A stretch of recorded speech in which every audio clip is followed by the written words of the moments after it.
Morning.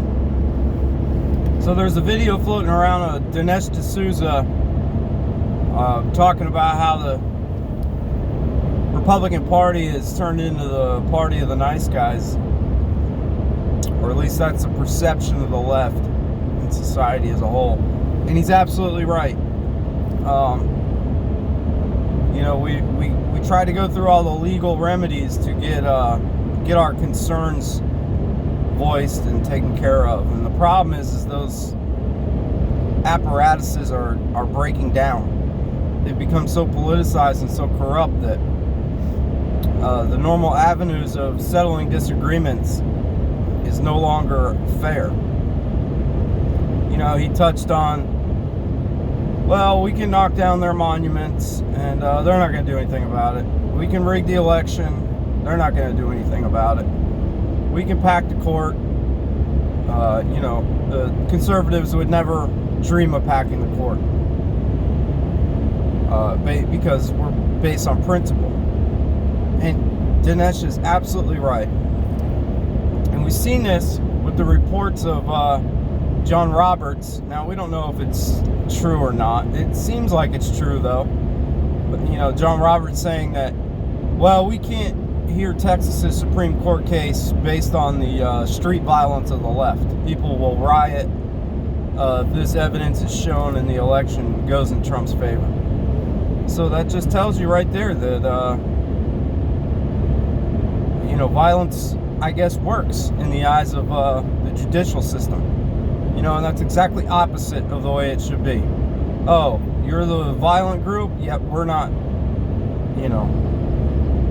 we're not going to pander to you. We're going to pander to the other side because violence is unacceptable in our society.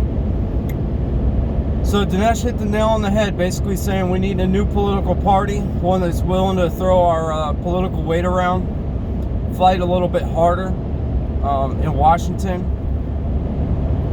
He stopped just short of saying break all the rules. And what the left does is, sure, they have no problem breaking rules, but it's been a slow burn with them. They see something they don't like in the Constitution and they know they can't get it amended, so they just make these federal laws and federal statutes that just push the envelope to where it's a 50-50 argument on constitutional issues. So Dinesh D'Souza is absolutely right, and the problem is that the base of the conservative movement, we're not the violent type. We're not the go out on the street and burn stuff down group.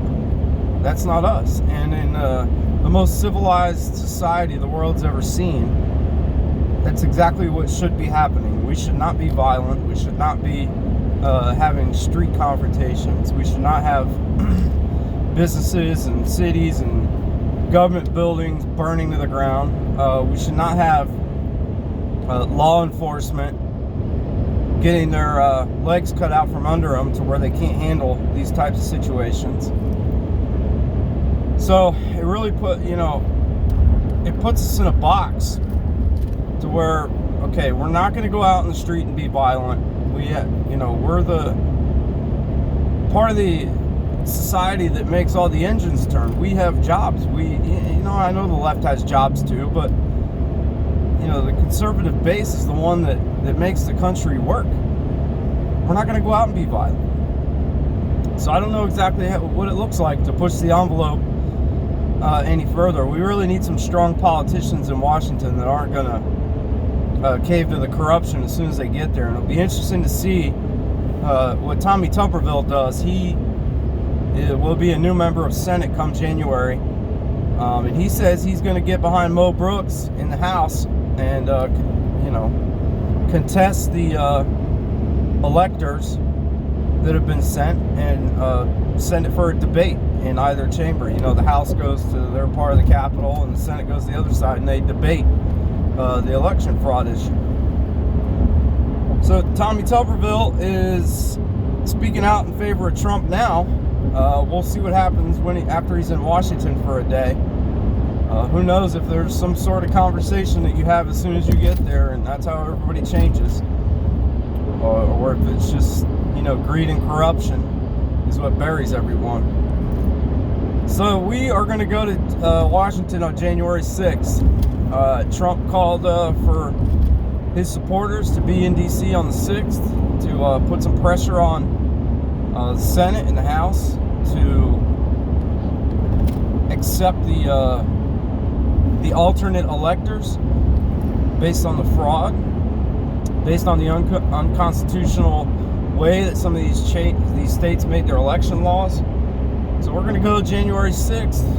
We hope it's peaceful. We hope it's a little raucous and a little loud, but peaceful. I'm sure Antifa will be there, among others, to try and force us to go home. But we need to show our will.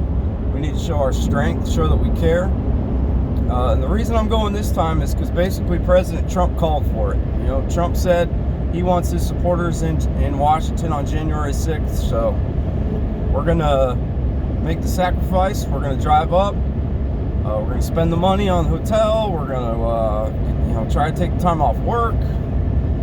So we're going to do all we can. We'll try to get some cool video while we're there. It'll be interesting. It's in the middle of the week, so I don't know how big of a crowd we'll get. But hopefully we can at least convince some of these senators and some of these House members that, look, there's a mob in the street and they want us to do what's right. So it's been reported that Sidney Powell and General Flynn were in Washington meeting with President Trump in the Oval Office. Some people have speculated that it was about martial law and all that stuff. I don't think that's really what it was. I do know that Sidney Powell and President Trump were talking about a couple things, one of which is her being appointed special counsel to investigate this voter fraud. And that would mean that if she's appointed special counsel, even if a new president comes in on January 20th, they can't get rid of her. She operates independently of the federal executive branch and can prosecute in all 50 states. And I also heard that they were talking about an executive order related to the voting machines. I don't know if this means they can go in and confiscate them. I don't know if this is moving forward. Some sort of forensics have to be done ahead of time to get these things certified in a different way. But it's good to see that some of the people that are pushing the envelope, Sidney Powell and General Flynn, they have Trump's ear.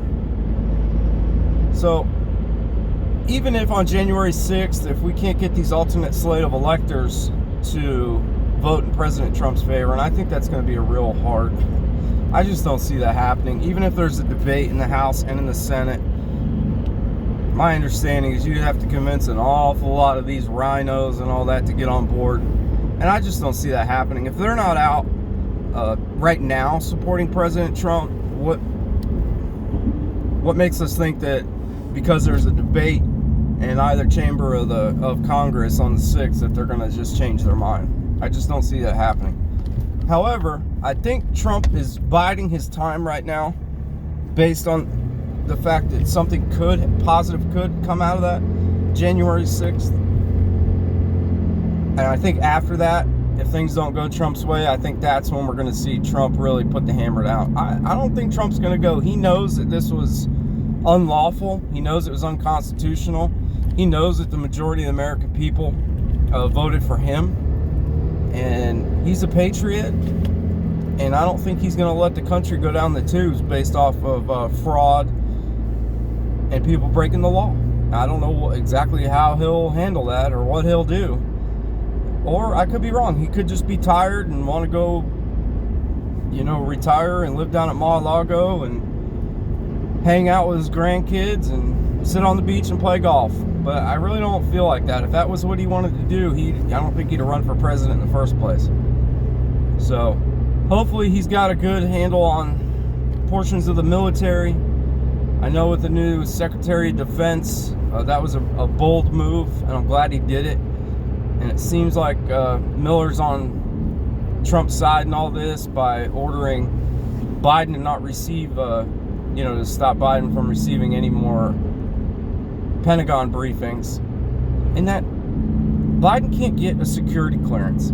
He couldn't get a security clearance to be a security guard at the mall or a local police officer because he's corrupt. You know, he's bought and paid for by a foreign government. And unlike the whole Russiagate, this China and Ukraine relationship with Joe Biden is true, and there's evidence of it. It's real. The Russia stuff was fake. It was a big lie with Trump. So it'll be interesting to see how these next few weeks play out. I encourage you to go to Washington. I know it's a pain in the butt, but Trump's called us to be there. We need to be there. My wife and I will be out there. We're going up with a group of people. We hope to see you there. We'll have plenty of videos in between now and then to give you some updates on exactly where we'll be up there and what we'll be doing. But we'll try and get some good footage of the protest. Hopefully it's peaceful. I don't want to go up there and get into a big mess. All right, you guys have a good day.